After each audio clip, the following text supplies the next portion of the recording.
Welcome to my channel. Students, बघा आपण last lecture मध्ये आपण काय केलेलं आहे तर तुमचा चॅप्टर नंबर 12 आहे. कोणता आहे? पेरिमीटर अँड एरिया हा सुरू केला होता. तर त्यामध्ये आपण बघा काय केलेलं आहे, त्यामध्ये आपण पेरिमीटर म्हणजे काय हे शिकलेलो आहोत आणि त्यावर आधारित एक्झाम्पल्स आपण बघितलेले आहेत. तर स्टुडंट्स बघा, आपल्याला आता शिकायचं आहे एरिया म्हणजे काय आणि तो कसा फाइंड करायचा, स्क्वेअरचा एरिया कसा फाइंड करायचा, रेक्टँगलचा एरिया कसा फाइंड करायचा हे आपण शिकूया. तर स्टुडंट्स बघा, जो तुमचा प्रॅक्टिस सेट बघा, प्रॅक्टिस सेट 45 आहे. ते सुरू करण्याआधी आपण काय करूया, काही फॉर्म्युले तुम्ही लक्षात ठेवा. बघा students, area of square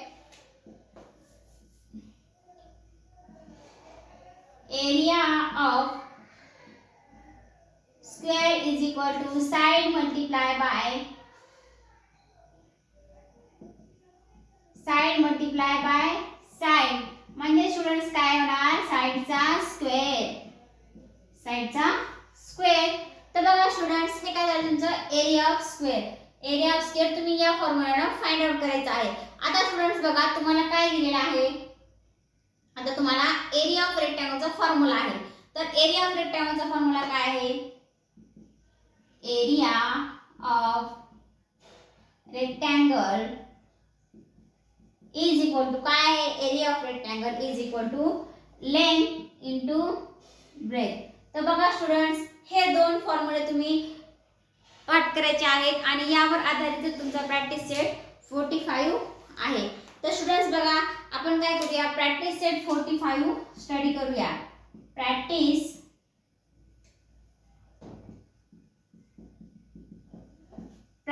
set 45. तर स्टुडंट्स बघा, प्रॅक्टिस सेट 45 मध्ये तुमचा जो फर्स्ट क्वेश्चन आहे तो काय आहे बघा, if the side of square is किती आहे, 12 सेंटीमीटर. क्वेश्चन नंबर फर्स्ट काय सांगितलेलं आहे, साइड ऑफ स्क्वेअर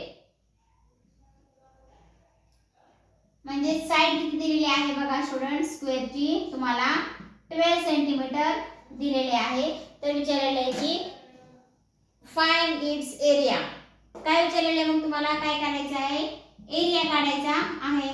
तर स्टुडंट्स बघा काय आहे, एरिया ऑफ स्क्वेअर काय आहे, area of square is equal to काय फॉर्म्युला आहे, area of square is equal to साइडचा square. Area of square is equal to साइडचा स्क्वेअर.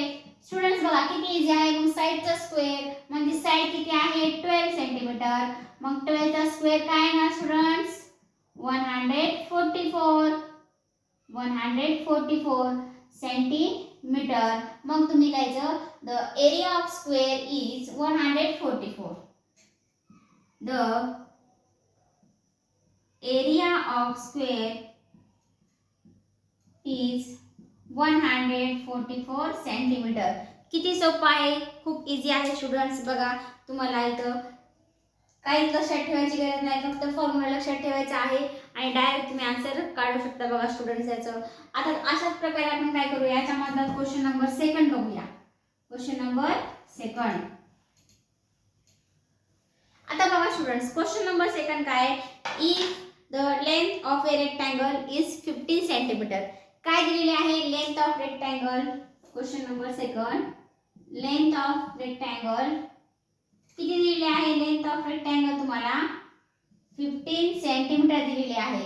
आणि स्टुडंट्स त्यानंतर बघा तुम्हाला काय दिलेलं आहे, ब्रेथ किती दिलेली आहे, म्हणजे b is equal to 5 centimetre.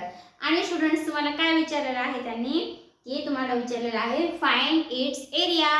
मग एरिया फाइंड करायचा आहे, एरिया रेक्टँगलचा एरिया तुम्हाला फाइंड करायचा आहे स्टुडंट्स. मग एरिया ऑफ रेक्टँगल चा फॉर्म्युला काय आहे, तर बघा area of rectangle is equal to n multiply by b. म्हणजेच काय स्टुडंट्स, लेंथ इंटू ब्रेथ. तर बघा स्टुडंट्स काय येणार, area of rectangle is equal to L into B. मग स्टुडंट्स लेंथ किती आहे आपली 15 मल्टिप्लाय बाय b किती आहे 5. मग काय ना students area of rectangle is equal to 15 multiply by 5 किती येतात 75 काय ना 75 सेंटीमीटर. काय ना स्टुडंट्स 75 सॉरी या आधीच्या गणितामध्ये पण स्टुडंट्स एरिया कशामध्ये आपण मोजतो स्क्वेअर सेंटीमीटर मध्ये मोजतो बघा स्क्वेअर मध्ये. तर इथं काय येणार स्क्वेअर सेंटीमीटर. या आधीच्या याच्यामध्ये पण तुम्ही स्क्वेअर सेंटीमीटर घ्यायचा आहे स्टुडंट्स. बघा एरिया आपण नेहमी कशामध्ये फाइंड करत असतो स्क्वेअर्स मध्ये फाइंड करत असतो. तर त्यामध्ये बघा स्टुडंट्स तुम्हाला समजलं का क्वेश्चन नंबर 2 अशाच प्रकारे क्वेश्चन नंबर 3 तुम्हाला सॉल्व करायचा आहे. खूप इझी आहे बघा स्टुडंट्स. काय हे उगा आपलं खूप खूप खूप सोपं आहे हे. याच्यामध्ये शिकवण्यासारखं किंवा शिकण्यासारखं काहीच नाही बघा स्टुडंट्स. फक्त फॉर्म्युला लक्षात ठेवायचा आहे आणि तुम्हाला सोडवायचं आहे हे. आणि क्वेश्चन नंबर 3 काय आहे बघा. The area of rectangle is किती आहे. आता तुम्हाला इथं एरिया ऑफ रेक्टँगल दिलेला आहे. एरिया ऑफ रेक्टँगल किती दिलेला आहे इज इक्वल टू किती दिलेला आहे 102 सेंटीमीटर सॉरी स्क्वेअर सेंटीमीटर दिलेला आहे. Area of rectangle 102 square centimetre. आणि तुम्हाला काय सांगितलेलं आहे बघा स्टुडंट्स याची लेंथ जर किती आहे याची लेंथ जर 17 सेंटीमीटर असेल तर तुम्हाला विचारले की याची ब्रेथ काय आहे आणि याचं पेरिमीटर काय आहे एवढं तुम्हाला फाइंड करायचं आहे. मग आधी आपण काय करूया स्टुडंट्स ब्रेथ फाइंड करून घेऊया. तर त्यासाठी तुम्हाला काय करावं लागेल स्टुडंट्स बघा. मग area of rectangle is equal to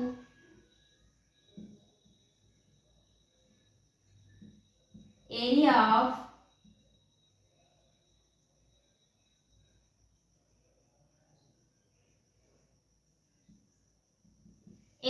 rectangle is equal to काय येणार L मल्टिप्लाय बाय B.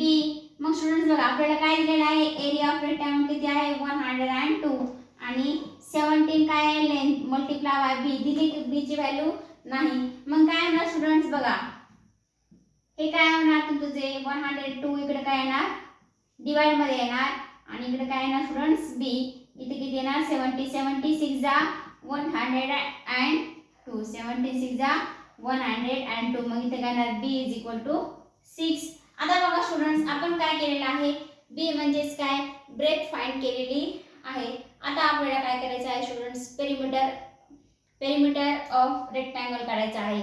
मग स्टुडंट्स जसं की तुम्हाला माहिती आहे perimeter of rectangle is equal to काय आहे फॉर्म्युला पेरिमीटर ऑफ रेक्टँगल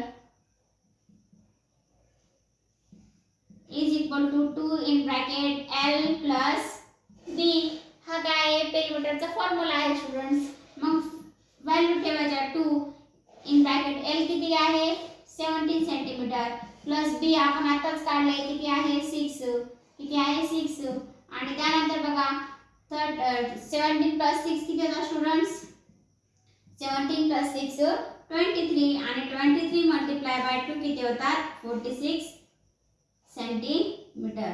हा काय झाला तुमचा स्टुडंट्स 46 सेंटीमीटर. हा काय झाला पेरिमीटर ऑफ ए रेक्टँगल.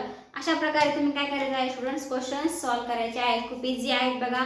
यामध्ये तुम्हाला अशा प्रकारे यामध्ये तुम्हाला फक्त काय करायचं आहे फक्त तुम्हाला फॉर्म्युला लक्षात ठेवायचा आहे.